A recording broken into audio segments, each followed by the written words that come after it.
Hello, and welcome to another episode of Conversations with Claire. Today, my guest is Mollie Eastman, who is the founder of Sleep is a Skill. She is a creator and she is a podcaster, and she does masterminds and all sorts of other stuff. Hello, Mollie. Welcome to the pod.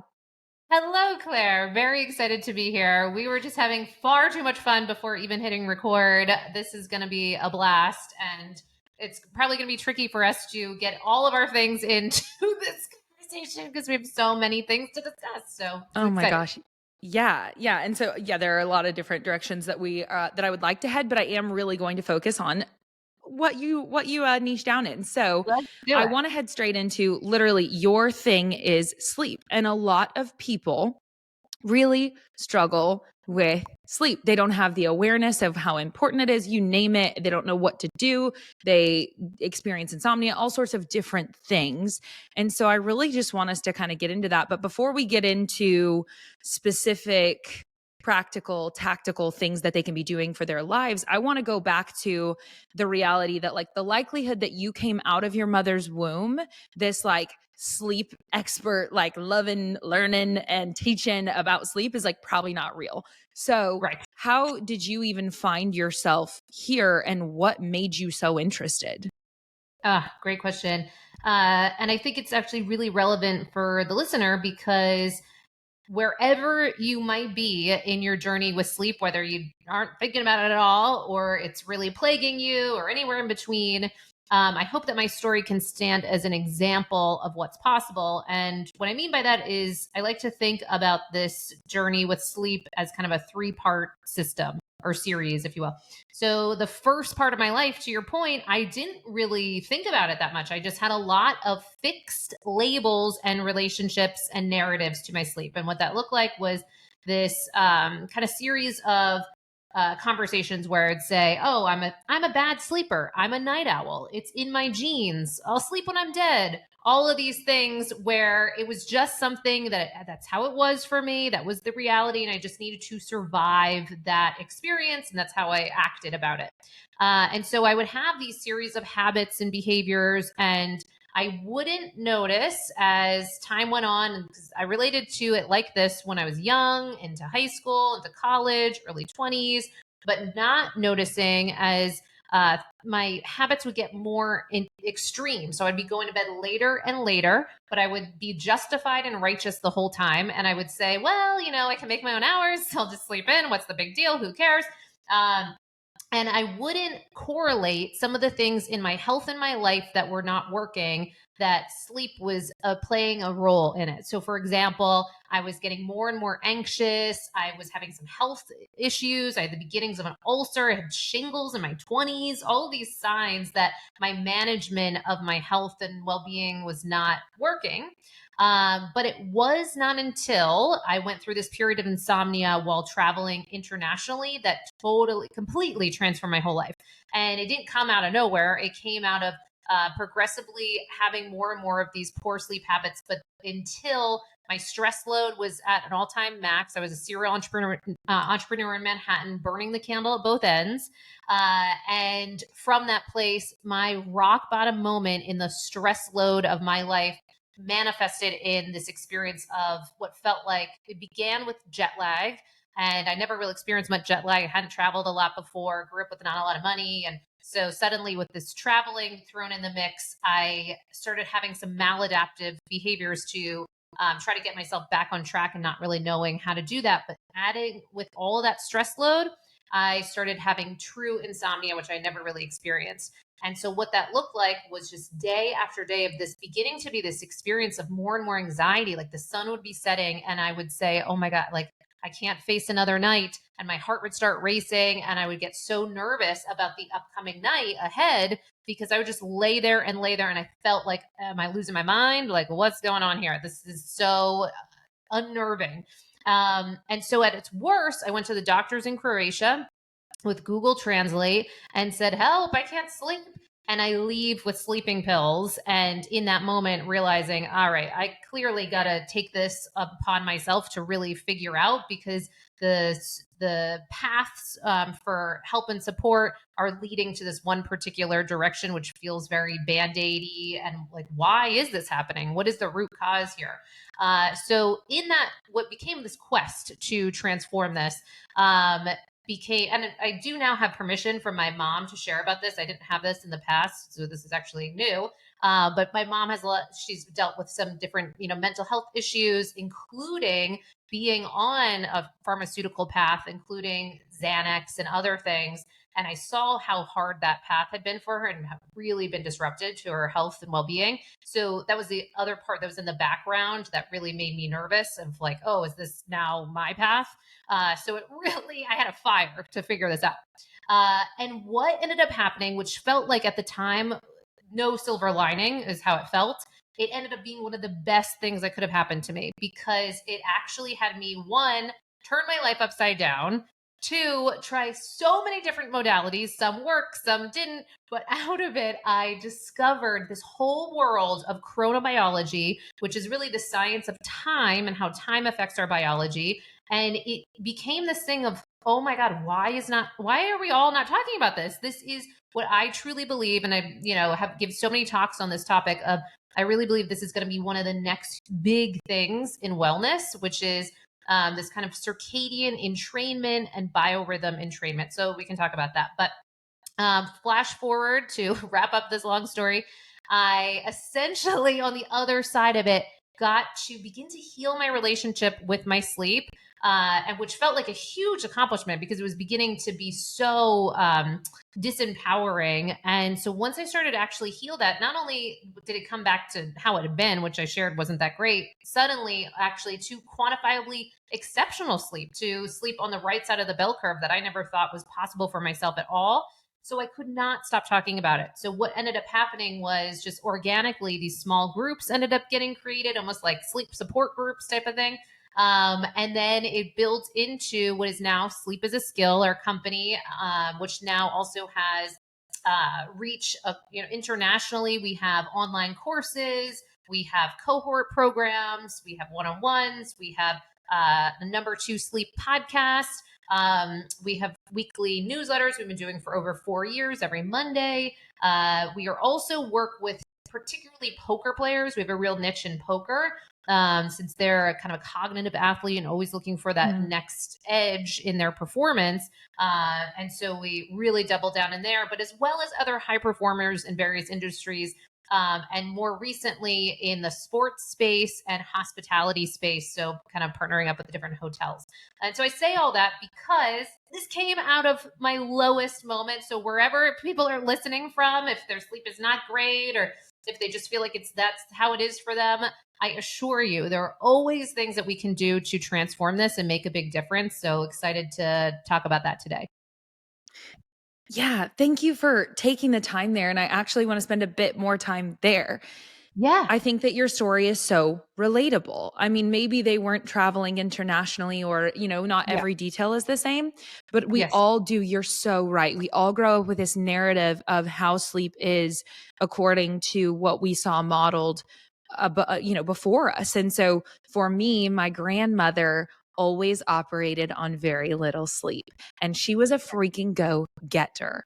And so Yeah. she, would be up doing her Bible planning, whatever, like till Yeah. 1, 2 a.m. and then would be up early in the morning and just crushing it. Right. So I see modeled for me this experience. And then with my own parents, especially my father, very, very late at night, he would go to bed. I have no idea what time he would go to bed, but it was very late at night, and then he would get up early. And so yet again, I grow up with these patterns too. And I think this is your experience of, oh, I can just operate on less. I don't, whatever.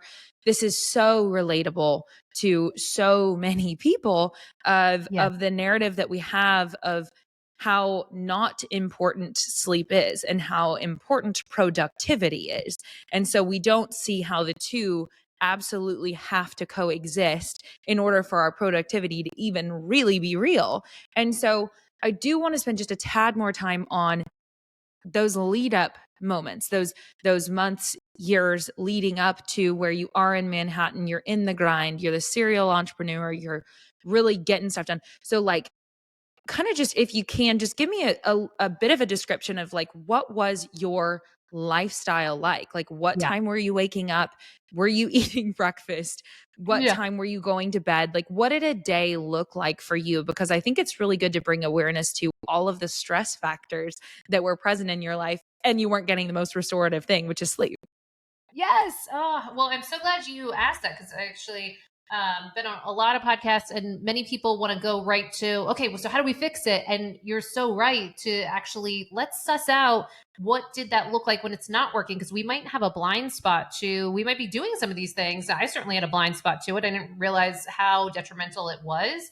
And what did that look like? So I'm living in Manhattan. I'm stressed to the max. I am working really as much as I can possibly fit in, and everything is upside down as far as what we now understand from chronobiology, which is this look at how, as diurnal creatures, which is what humans are, we're meant to be active by day and at rest at night, and really tethered to those rhythms. So much so that we know that the World Health Organization has listed it as this possible cancer causing agent when we are shift workers and working, off kilter with those things. Basically, working how I was pretty much working, which is taking on and being so active by night and sleeping by day. So for me, what that looked like was I would be at some of my worst, I would be going to bed close to, there'd be certainly times when I'd be going to bed and the sun is like nearly rising. So that would be more extreme. But my average would be like maybe 3 a.m. type of bedtime, something along those lines. And now I'm not waking up until much later. We've got whatever, 10, 11, depending on what my habits are, which is another problem because we see that when we have a lot of variability in our bedtime and wake time, that can be part of the source point for people that might be listening that have one of the most common complaints I hear all the time, which is wake ups throughout the course of the night. And having that irregularity can really be a source of some of those wake ups or early arising habits that can be really, really frustrating. So I'm waking up at different times, but definitely far past when sun has risen. And what I'm doing is I've gotten poor sleep that night before, so I am actually very zombie like. I don't want a lot of sunlight. I want to actually just like slowly acclimate in this state. I might have a leftover headache or something of that nature, just because of that lack of restoration. So I'm avoiding bright light. I'm not even getting myself outside and moving until much later into the day, getting that bright light exposure far out. And then the opposite is happening. So now it's, getting close to sunset. Now I'm doing all these excitatory things at the exact wrong time. So now I'm turning on all the lights in the space when it's now dark outside. And now this is time, oh, go to work, get some coffee, starting to then shift over into work mode in the evening hours, which we also know is counterproductive to the brain state and the physiological state that we're looking to produce. Because you really want to be able to set up your days. At Sleep is a Skill, we call it circadian crafted day. So we have people really sit with their calendars and design a day that's aligned with our circadian rhythms. So what I'm telling you about how I was running things is like the opposite of what you want to do. And the other piece of this, and we can get into some of these other keys that key behavioral actions that can tell the body what time it is and what to be doing when. One of those is meal timing. And one of the things that I would be doing would be not eating breakfast until way late. Um, and then backloading my caloric load would be happening much later into the evening, and often like within a couple hours before bed, which we know is very detrimental to the quality of the sleep that we're going to get for a number of reasons that we can get into. But certainly it confuses the body because the thinking is that when we are giving our body food for energy, then presumably we're going to need that energy for something, and then we need to stay awake. Our body temperature goes up, and that's all counter to what we're trying to create in order to fall asleep with ease, stay asleep, get you richer sleep staging. And so all of those things put me at this disadvantage for getting valuable and quality sleep. Anxiety levels can go up, stress load, emotional regulation, many, many things start to go if you're compounding this kind of practice and doing this night after night, which is what I was doing. Yeah. Yeah. So common. like Yeah. unless you're paying attention to these things, Yeah. and unless you're highly intentional with your sleep, the reality is that your sleep is wildly inconsistent. And the Yes. awareness around the things that are impacting the quality of your sleep is also lackluster, which, like, hello, you got to this awareness because you didn't have it and you had a Yes. poor experience. I only now pay close attention to all sorts of details, which I could still improve, but it's far improved from where it was a handful of years ago because of some details of my own life where I was just getting really poor sleep and I was not improving in the gym. And that was important to me. And then being like, well, Right. wait a second, you never allow yourself to recover. What do you think is going to happen? So getting a Yeah. wearable was kind of a huge game changer for me, which I'm sure we'll probably talk about a little bit more here in a little bit. But I do just want to kind of before I start to unfold the solutions is just Yeah. like to take just another second in that I'm grateful that your mother is allowing you to disclose that, because I think Yeah. that that is also a really relatable piece of this is the pharmaceutical route that Yeah. so many people know all too well of. I'm experiencing these symptoms. I am stressed out all of the time. I am overwhelmed all of the time. I have all of these things. And so I go to my doctor and I say, help me. And Yeah. what they do, not everyone all the time, but so frequently, what occurs is we get these prescriptions for these medications. And I remember the first time I had a friend of mine that I got to get a Whoop is the wearable that I use. And I think you use a Aura ring. Is that Yep. the Or a case? ring, and Yeah. totally have the Whoop too and BioStrap. Yeah. So yeah, about any of those. Yeah. And so I had been wearing my Whoop for years and I was like, man, this thing has really given me so much information and I've changed so many behaviors as a result. But so I got a friend of mine who was on a pharmaceutical for their sleep and it was to like get them to sleep more. And it's a very common one. And Yeah. anyway, it was Ambien. And anyway, so dude's on Ambien. And Yeah. so I get him to get his Whoop, and then I have him start trying some different things. And it was fascinating to watch through the data that he was getting through this device, how Yeah. he was getting these hours of sleep potentially, or was in bed for longer, et cetera, while on pharmaceuticals that had been prescribed to him to deal with this lack of sleep. And yet the quality of his sleep was awful and he felt awful. And Awful. then we started to experiment with some other solutions and the data, not only did he just say, bro, I feel a lot better, but like Yeah. the data was so clear of like, oh my goodness. So maybe you are quote unquote sleeping longer, but the quality of the sleep that he was getting through that experience was really poor. So this is just an example of someone else's experience. I'm not going to pretend to be a medical expert by any means.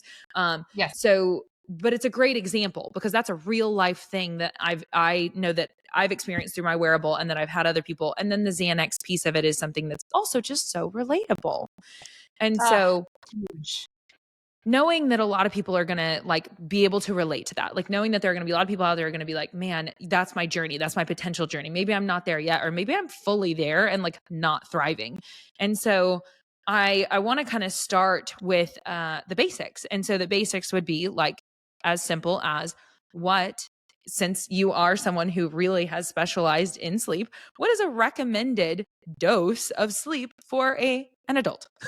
Yes. Oh, you said so much gold there. Just there was so much there.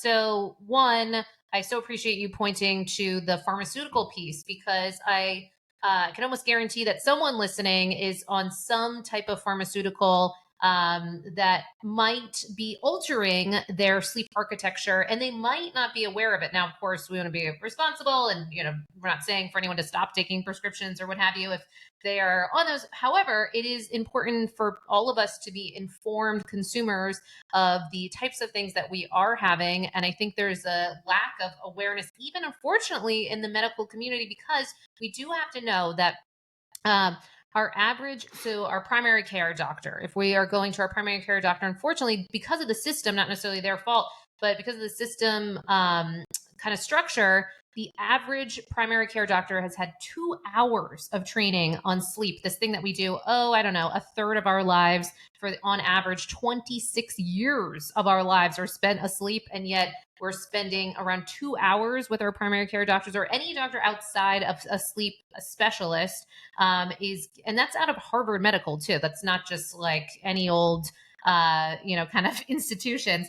And this is really problematic because these are meant to be kind of the gatekeepers and of the from a medical standpoint to help in usher us to the right care providers.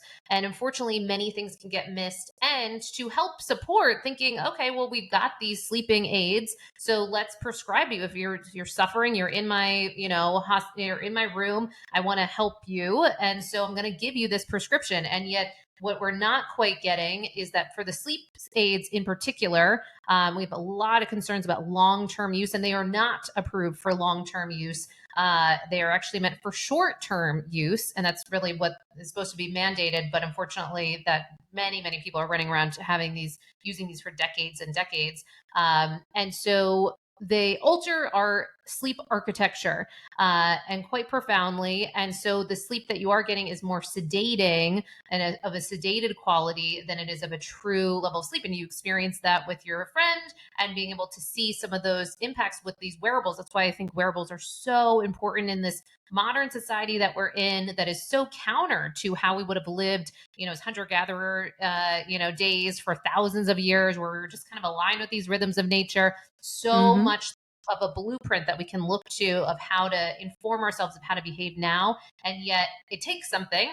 And so we might want to have that pill support. Now, the other pills that prescriptions that people might be using that could be disrupting their sleep, things like SSRIs are known to suppress some of your REM, and REM we can think of like as our inner therapist in a lot of ways, and so crucial for emotional regulation, kind of mood regulation, mood management, a number of things that's just hitting on some top line elements that REM is responsible for. And so to suppress that routinely year after year, decade after decade, it's something to consider. And a lot of sleep specialists are starting to ring, kind of sound the alarms that is this actually helpful for an antidepressant effect? We want to kind of look at that. But so that's the piece on prescriptions. And the important call out is that now the first line recommendation is meant to be that in America, if you're going to your doctor complaining of sleep, the first line recommendation is actually supposed to be CBTI, cognitive behavioral therapy for insomnia. And unfortunately, that sometimes gets missed and prescriptions are handed out. But so I can say to now your question around like, what do we do? How can we, actually transform this? And how much sleep do we need? Which was your other piece.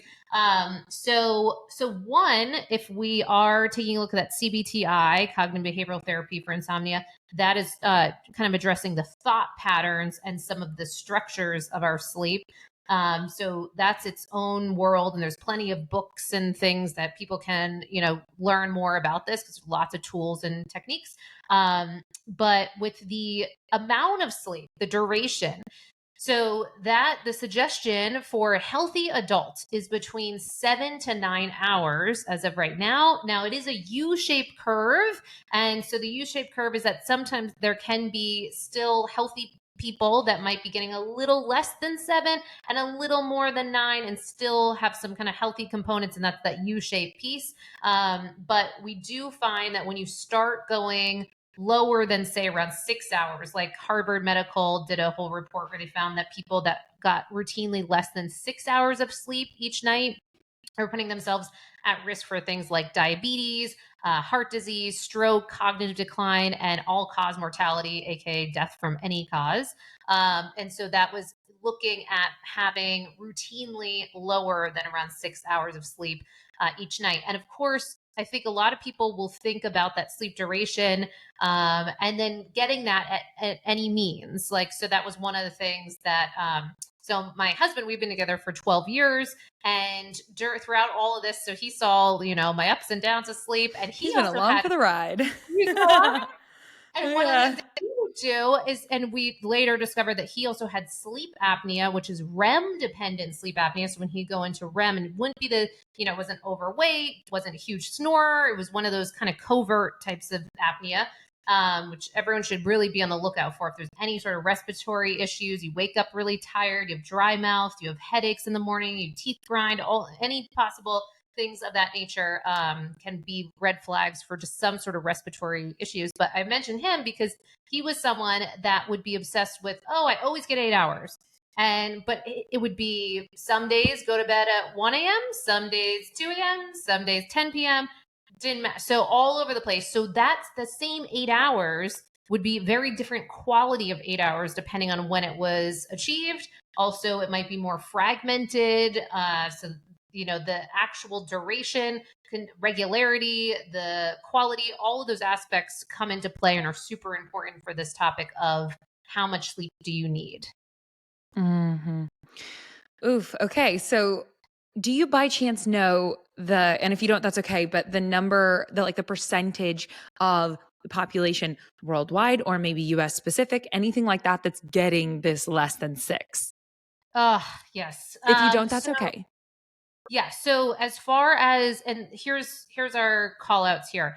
We have estimations that 1 in 3 people are getting below the recommended amount of sleep. And there's Okay. even speculations that it is probably more, Yeah. given a number of call outs that we're having in recent years. So one interesting piece to this. Even looking at undiagnosed sleep apnea. So I mentioned the sleep apnea piece, which is a huge, huge component. We're actually seeing, just as a matter of our environment, our behaviors, our metabolic, dysfunction and our health, and a number of other things, that there's way more instances, even for kids, of having sleep apnea or respiratory disturbances, mouth breathing, all of these things that are disrupting our sleep. We're seeing way more signs of this.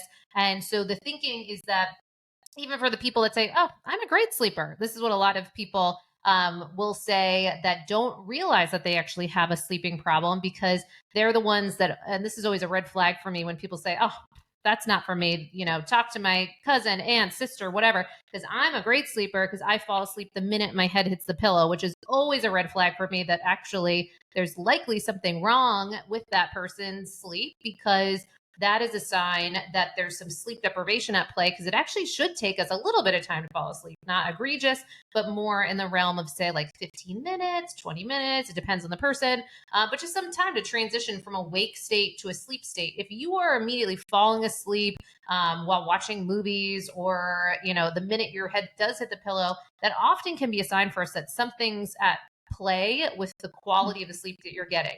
So the reason I'm saying all this is that there's a theory or a belief that a lot of people are likely, one, running around with undiagnosed sleep difficulties. So there's over 80 sleep disorders that we know of on the DSM that could be diagnosed, that many people might be missing.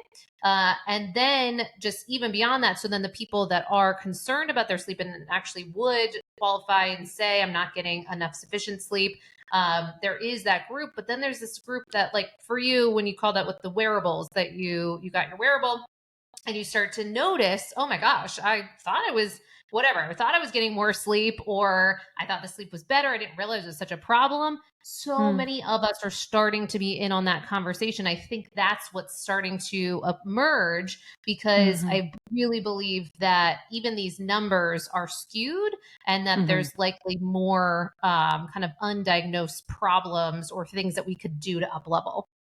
Yeah. So I also want to touch on that as you're talking through that. What comes to my mind as well is another person in my life who has a young child at home.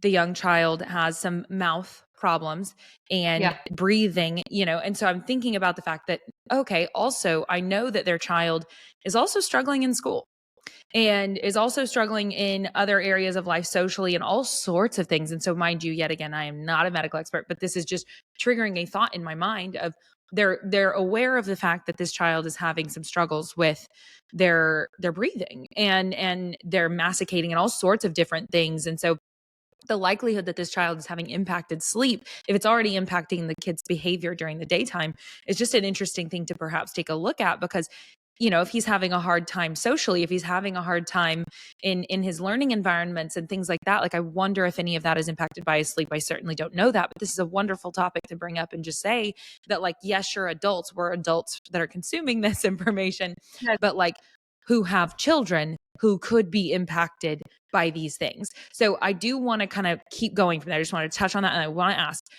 next is just, so if a 7 to 9 roundabout recommendation across the board for someone who is not seeing that or anything like it, what is just a simple, like a one tip? Because we're going to get into a lot of nitty gritties, and anything that stands out to anyone listening, like go there, do that. But also I know that the reality of habit change is if we make where we are today and where we would like to go so far away from one another, Yeah. the likelihood of adherence is just like gone. So Yeah. a simple implementation, like the one thing that you would encourage a person to do first to improve their quality duration of sleep, just the key one. Let's go there and then let's get further in. Beautiful. Yes. And just underscoring of what you said about the kids, just so people do know, ADHD and poor sleep are highly, highly correlated. And so if there are symptoms or difficulties at school, that is absolutely something that is often missed, is that sleep disturbance. So great, great point. Okay. So on the topic of most important things, one of the things I would say that people are going to hear this and they'll say, "Oh, that's not me," but I almost can guarantee that it's so many of us. So I'm just going to say what this one is. It is wake time, so that you are really sitting and determining for yourself what is your consistent wake time that you can maintain, not 4 days a week, not 5 days a week, but 7 days a week, including, Saturday and Sunday or whatever your schedule looks like.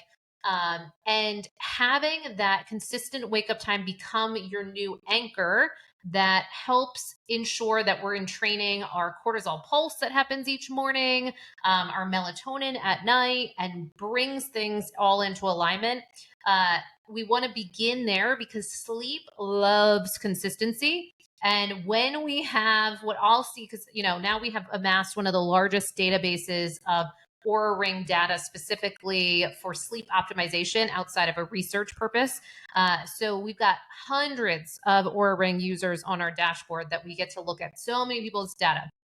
The amount of times that I will talk to someone and they will say, "Oh, no, give me the good stuff. I want the supplements. I want the gadgets. I want the thing." It's not wake up time. Then I look at their wake up time and they almost always have some sort, maybe they're a little consistent during the week or whatever, but then there's these big spikes where they sleep in or they take these really long naps that kind of merge into their sleep.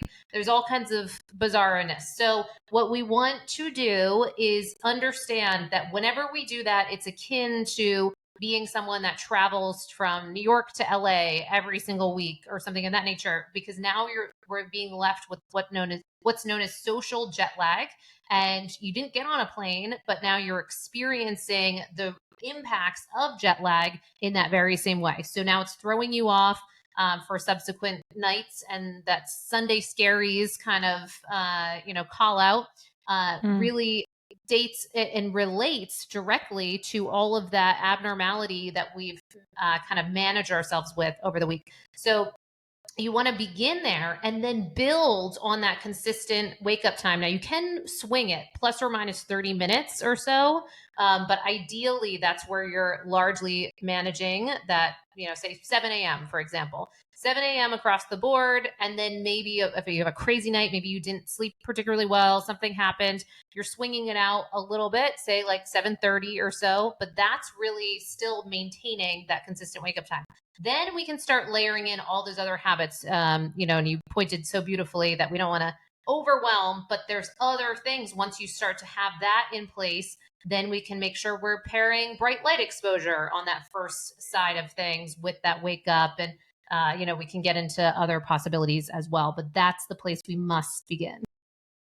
Okay, I love that. And I love that that segues into one of the questions that I'm going to ask just entirely selfishly. Yeah. That is, I am an alcoholic in recovery. And Yes. so I know that I got my Whoop, my wearable, in Yeah. 2019 while I was still, my behaviors were cuckoo. Yeah. And so, Yep.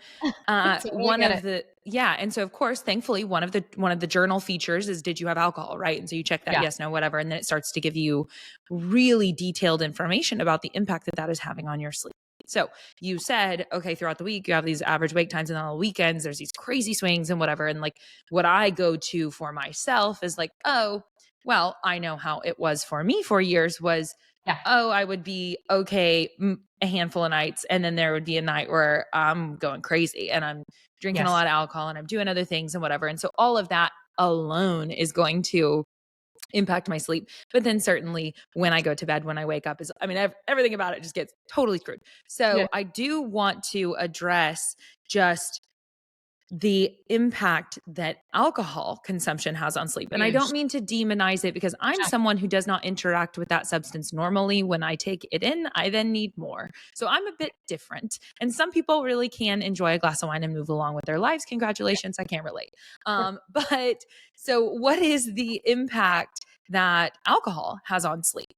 Oof, such a good question. And thanks for sharing vulnerably what that looked like for you, because it's so relatable. And so many of us, that's one of the benefits. Another benefit of wearables is just how clearly alcohol can really obliterate normal looking sleep.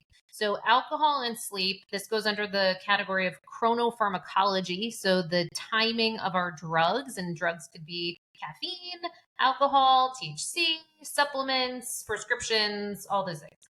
And so for alcohol, it is true that we do find in studies that sleep onset seems to be improved with alcohol. So you can fall asleep with a bit more ease. That's about where it ends, as far as any sort of possible benefits with alcohol. Hmm. And that part is not always even guaranteed for people. Sometimes, depending on the timing and other variables, that might not even happen.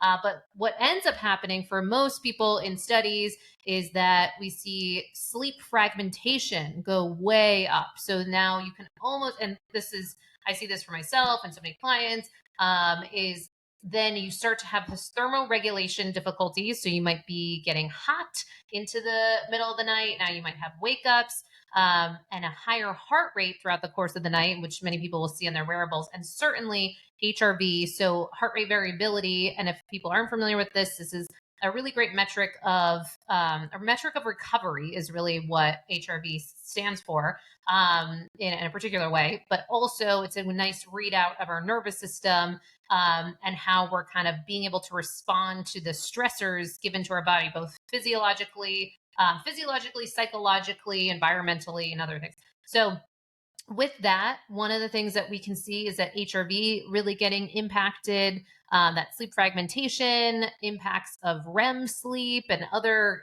difficulties of our sleep staging. So when you're waking up that subsequent day, you look at your stats if you are tracking, and you're likely to see all kinds of frightening things come back with alcohol. And that's probably one of the more beneficial things that I see for people with wearables, is just how clearly alcohol can really, really markedly impact sleep and recovery. And then also, you mentioned Whoop too. They do a great job with their podcast and their blogs. And they've done a really nice job of helping to share some of their findings from all their users and those journal kind of data. And Hmm. one thing that they've spoken to is with different people finding kind of subsequent spillover of impact from alcohol use. And so some of their call outs were even up to around 4 days for some people of still seeing remnants of that impact on people's nervous system, and kind of just overall health and well being impacts that still show up Hmm. days and days and days. So, depending on the person, you might be looking at subsequent days of, then maybe it might be dysregulated nervous system or glucose regulation or other things that are at play as a result of that alcohol. And then also, just because purely we know that on the short term, just getting 1 or 2 nights of poor sleep in a row, we know that that can disrupt glucose stability, anxiety levels, nervous system, mood regulation, other things. So if you put that all into, this melting pot with alcohol being that original key disturber, it makes sense that we would have all of that disruption for potentially multiple days for some people. Oh, it's so relatable. I like, I look at my nervous system in my 20s and I'm like, sweetie, thank you Same. for making it through. I Yeah. don't know how you did it. I will not do that to you again. Not saying I Yes. won't find other ways to screw up. I'm sure I will. But like, we're Same. not going back because it was really hard. Like, it was hard. It was physically, mentally, spiritually, like, it was hard. Yes. Oh my gosh. Okay. So then I do want to head over to sugar in particular. So we can definitely talk about like diet and exercise and their Yeah. impact on sleep. And but we have a time window that we have to fit all of this into, unfortunately, thanks to podcast domain and life. Yes. But I do want like, so I want to pull at the key points that are really going to speak to Yeah. most. And I feel like sugar consumption close to bedtime is one that's going to come up for a lot of people. And Yeah. so can you speak to that detail and like the kind of impact that intaking a good amount of sugar before bed, which is like, if you're anything like me, what you grew up doing your entire life and still want to Yeah. do now, Totally. what is that Yeah. going to do to your sleep? Yeah, great question. So for people that want to go in deeper on this topic, I always recommend on just the topic in general of eating times and our sleep is huge and has a lot of research behind it. So I do always suggest that people get the book Circadian Code to read and learn more about this because it's one of the behavioral change pieces of the puzzle that I see for so many people really help move the needle on improving the quality of their sleep. And it's often underestimated, both just even the pure timing of when you're eating, period, no matter what the food is. Mm, But then also, of course, the type of food. So it's kind of those twofold. So circadian code is actually the researcher behind that, Dr. Sachin Panda, is even being rumbles of possible Nobel Prize winning work because of its huge importance on our health and well being. So it's a big, big deal. And what we do from Sleep as a Skill, our main intention is so we'll often have people wearing continuous glucose monitors with their Aura rings. So everyone has to wear an Aura ring to participate in all of our programs. Often we make a very strong recommendation to get continuous glucose monitors. So with that, we can often see this very common pattern where people will have dips throughout the course of their night, and so they're really getting into the red, on their glucose levels. And when that happens, we can overlay the Oura Ring data and often see subsequent wake ups that are occurring as a result of those dips. Really important because so many people are struggling with these wake ups and they're mystified by them. They're like, what is there something wrong with me? Why do I just have to go to the bathroom all the time? And we misattribute that, kind of waking up to maybe I got to stop drinking water, maybe I got to whatever. And it's not necessarily that per se. I mean, liquid intake could play a role, but often it's a misattribution, and it more can be glucose dysregulation and the stress response that comes about from that, as well as some other things we can get into. Certainly alcohol can be one of those, but sugar is one of those things that then we can expect will likely have one of those subsequent glucose spikes and then crashes. And that can cause both difficulty in falling asleep, because if we're doing this at the wrong time, too close to bed, right, that can like really warm up the body. So mhm, thermoregulation is a big deal for getting great sleep. And so it's warming up when we want to be cooling down, so making it difficult to fall asleep. Then it can also upswing the number of wake ups or early arising. There's like that time when you wake up too early and now you're just up. All mhm, of those things can come as a result of having that type of food and at those times. mm. So you're just building awareness is so much of the key with all Yeah. of this, And so for aware then, and the couple of things I want to add in there is just that carbs are Yeah. sugar. Sugar is carbs. Yes. I'm sorry. So in the macronutrient world, right? For those who don't know, and that's okay if you don't study this, why would you know? That's okay. Yeah. A sugar is actually falls under the carb category. So like a bread is a sugar, right? And Yes. so just thinking about those things, I hope that made sense or was clearly stated enough. But Yeah. anyway, so carbs before bed. And I love that.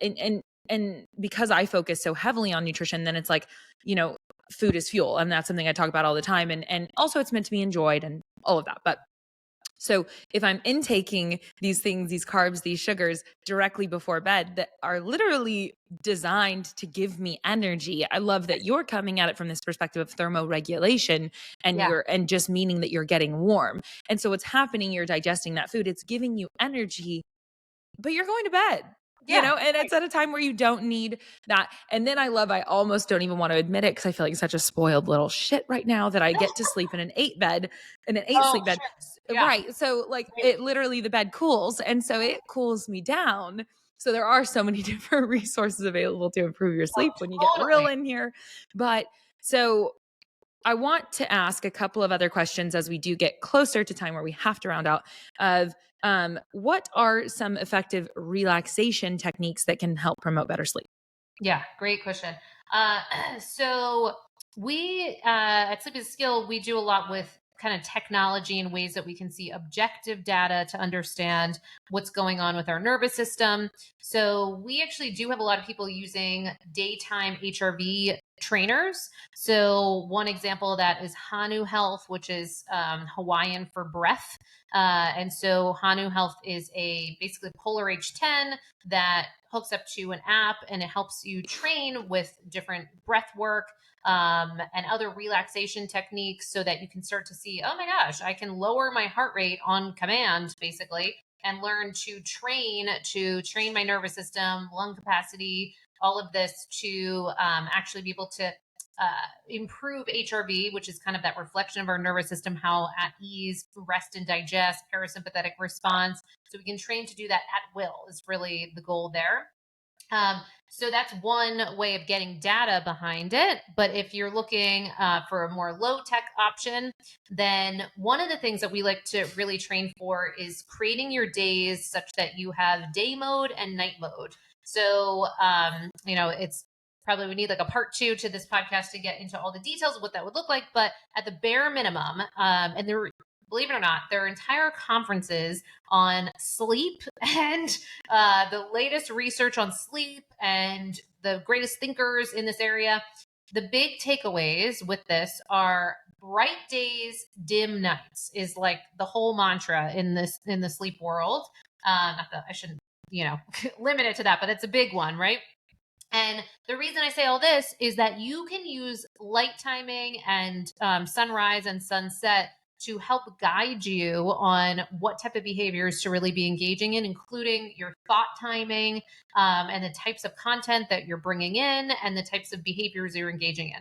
So, our goal is to get you as much bright light exposure, high amplitude bright light exposure throughout the whole day, whatever that takes, of physically getting outside, getting bright lights in your environment from a light perspective. So there's like dawn simulators and light boxes and all kinds of things, but ideally sun derived.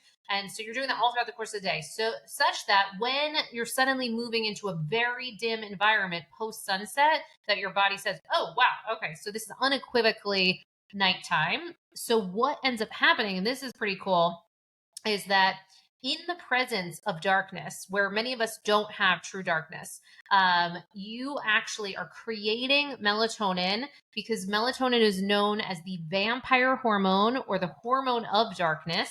And because many of us don't have this, and you might say, oh, no, I've got my evening lights or whatever. But no, actually, we want to go through your whole environment and eliminate just about every faux type of light, ideally, and shift it over to candlelight, Himalayan salt lamps, red lights.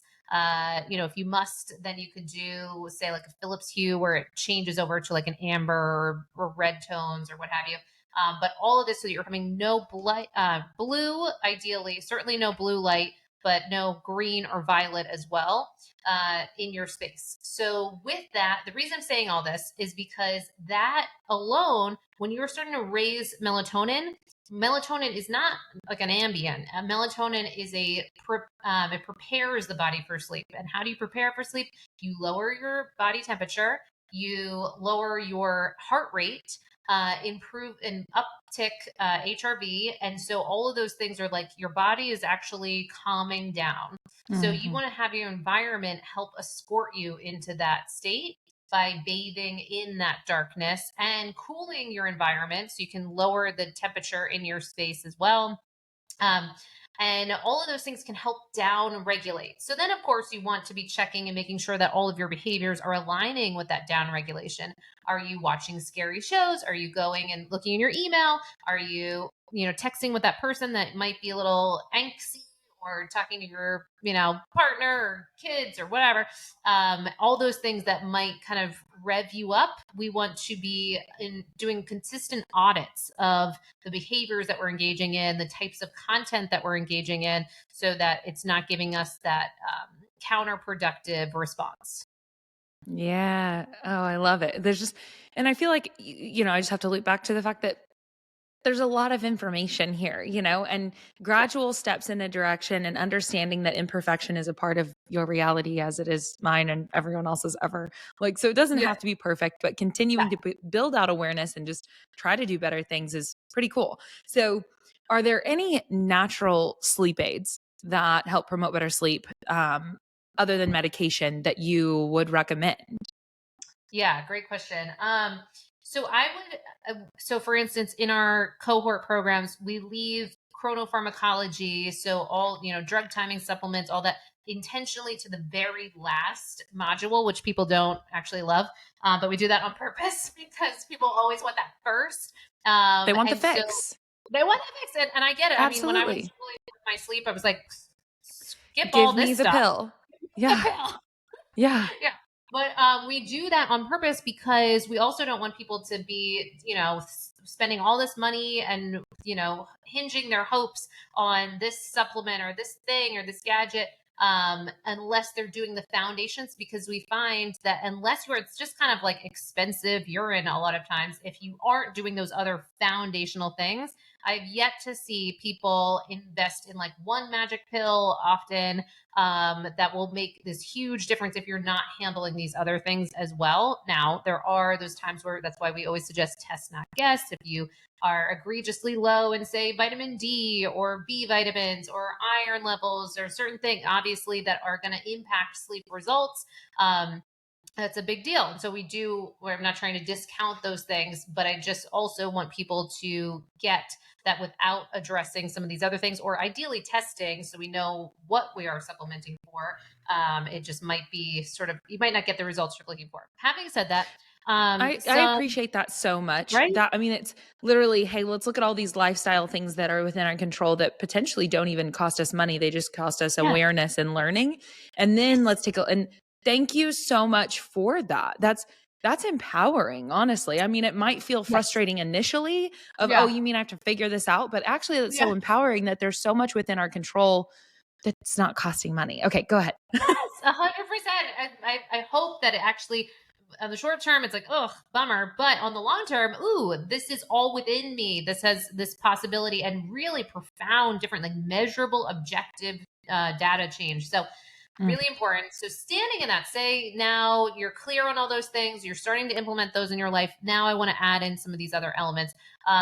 Aside from getting your own kind of blood panels and ideally working with your doctor and ideally functional medicine doctors, but aside from that, some common things that often are pretty high safety profile or a high likelihood that might be important for a lot of people include things that you've probably heard of, but I just want to echo these.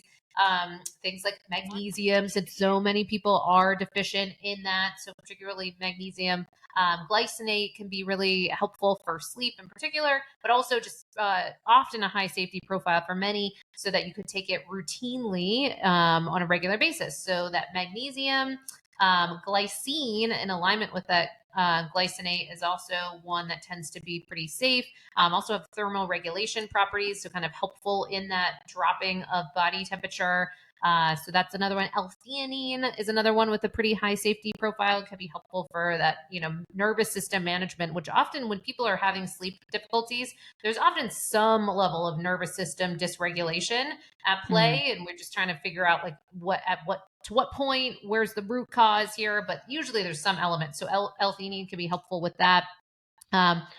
Also, what I would say too is histamine has become even more of a topic, because when you think of a lot of the over-the-counter sleep aids, many of them are rooted in antihistamine. So in the lowering of histamine level, then you have more of a sleepiness response. But on the flip side, if you are, say, eating foods or have a particular stress load or environmental issues, that could be raising your histamine load. And if you are sensitive, and the other reason why it's come into conversation more recently is with COVID, some people are experiencing more of a kind of histamine like response with the virus, with these kind of viral loads, and having a higher level of histamine, and then they're having more difficulty sleeping.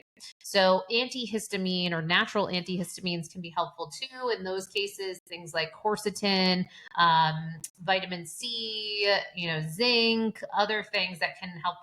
L-theanine also is another histamine lowering agent. So there's different things that you can do from that perspective, and also from a dietary change perspective. And we're also trying to lower those, because if you think of the histamine piece, other symptoms for that are if people have consistent allergy issues, so difficulty breathing, runny nose, watery eyes, all of those things can be signs of histamine dysregulation, and sleep goes hand in hand with disturbances with that. So it's another piece that you could look into as well.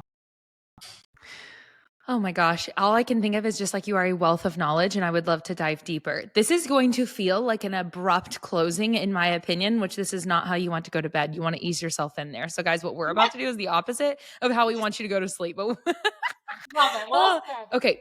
So, okay, real quick. I always like to round out with 3 things that you are grateful for today. Oh, love it. Oh my gosh. Well, one, this conversation, your amazing energy, the forum and platform that you're creating, so important, clearly making such a difference in the world.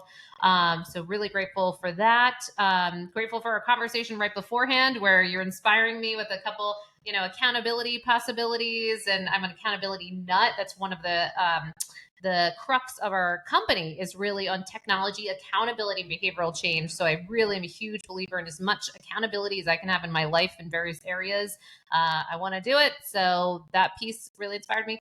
And then I'm also grateful for a more freed up calendar, because I just made some shifts, and some new things are happening business wise, but it's also freeing me up for some space to kind of create and build. And that's exciting as well. Yeah, I love it. Okay. I also say my 3 gratitudes for the day. So Yay! I'm going to go so like hacky because of the conversation, which Yeah. is that I am, let's see here. First thing this morning, I started with contrast therapy. I am grateful for contrast therapy. Cold and hot exposure back and forth have so many benefits, and I'm grateful to know about them and to utilize that resource today. I am also grateful for awareness of sleep. I am grateful for the work that you do. I am grateful for you. Thank you for taking the time, not only in this one little hour of your day, to like talk to my people about this thing that's so important, but just like, I mean, you have spent so much, I cannot even fathom how much time and energy you've spent in getting this education so that you can share this information. So thank you. And then my 3rd gratitude is going to be that my boyfriend turned 30 today, and I'm so grateful for him, and grateful for the fact that I got to go up to the gym and like have his class celebrate him. They all like showed up ready to help, and they're just awesome. And so I'm just grateful to be in this life and get to celebrate him, because he's just been the biggest value add to my life that I never saw coming. So it's just so freaking cool. I love that. Oh my God. Yeah. Happy birthday to him. And then I love the excitement that you guys have. What an amazing couple from that. That's incredible. So cool. He's cool. I'm older than him, so I'm already there. But anyway, okay. So I do want to know, where can the listener find you, support you, join in, get accountable with you? Where can they get more of you? Yes, absolutely. So if you go to sleepisaskill.com, it can act as a bucket for all kinds of things. So there you can take a sleep assessment and get kind of tailored information back based around what's going on with your specific sleep. That can also sign you up for our weekly newsletter. We're really obsessed with our newsletter. We've been doing it every Monday, haven't missed a Monday, big streak effect for over 4 years. Love this thing. And our aim is to provide as many sleep takeaways and kind of practical tips and tricks that you can, really practice like tonight. So signing up for that. We also release a weekly podcast with top sleep experts, lots of different really important things that you can bring in, and also out of the box or late breaking kind of information in the world of sleep that you can really start to enact. And then if you're really struggling, we also have cohort programs that you can go through so that you can have like kind of a group dynamic and really transform your sleep, but measurably. So again, you do wear at least the Oura Ring and often other pieces of tech to transform your sleep measurably. And then we also have one-on-one programs as well. If you want more support, more hands-on kind of insight into your sleep. And beyond that, our real stance is that we really believe that sleep is a skill in our modern society. So no matter where you're at, just there's this opportunity to continue to learn, develop this area of your life, and get all these amazing dividends by putting sleep on kind of the foundation of the pyramid of wellness for you, and just the bi-directional relationship that you'll get all kinds of other gains from your nutritional health, from your physical, endeavors, and what the work that you're putting in, get the max results by having that foundation of sleep health. Mm-hmm. I love it. Okay. All of that is going to be in the show notes, guys. And so if you want to go check out Mollie, you should definitely follow her on Instagram and start consuming her content. So that will all be there as well. And other than that, we just want to say thank you for spending your time with us. We appreciate you. If you would not mind giving the show wherever you're consuming it a follow, rate, review, share it with someone that you think that it will positively impact. And last but not least, we just hope that you guys have a beautiful day. Yes, amazing. Thanks again. Thank you. Okay. Give me just a moment. Let me get it started.